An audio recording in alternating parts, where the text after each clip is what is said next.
часть скрипов победили при смазывании весов. В второй части хотел бы рассказать не только про скрип, что тоже немаловажно, но еще и другие неприятные особенности.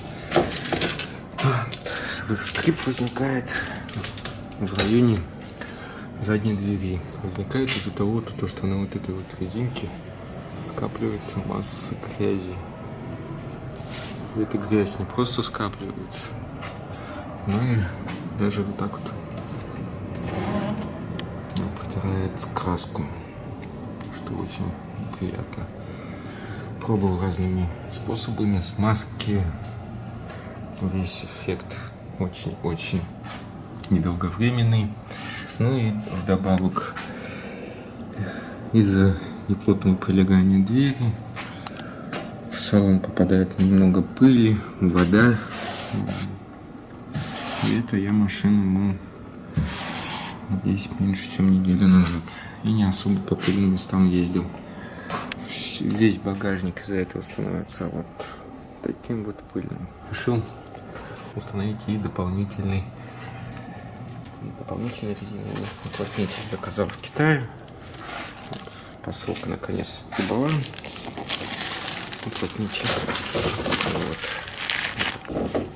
Заказал вот такой вот зонтообразный уплотнитель.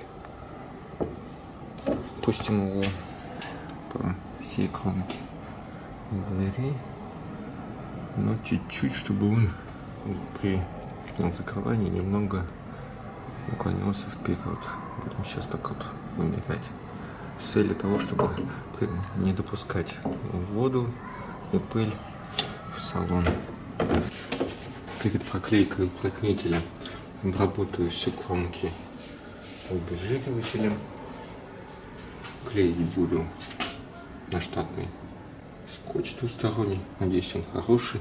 Прям по самой кромке. Вот так вот.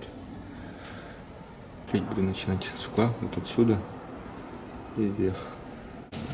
Буквально чуть-чуть мне не хватило бухты до конца. Вот этот уголок успел проклеить.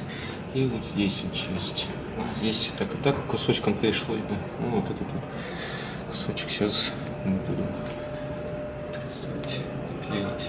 В общем, вот так вот у меня получилось.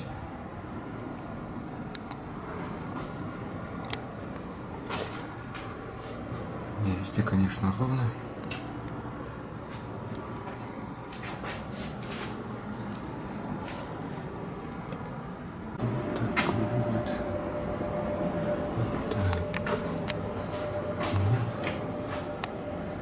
Проверим, станет ли скапливаться здесь грязь или нет. Надеюсь, что этого не будет происходить. Но к моменту выхода видео будет понятно, помогла данная процедура или нет. О чем я напишу дополнительно. Где покупал уплотнитель такой. Ссылку оставлю в описании.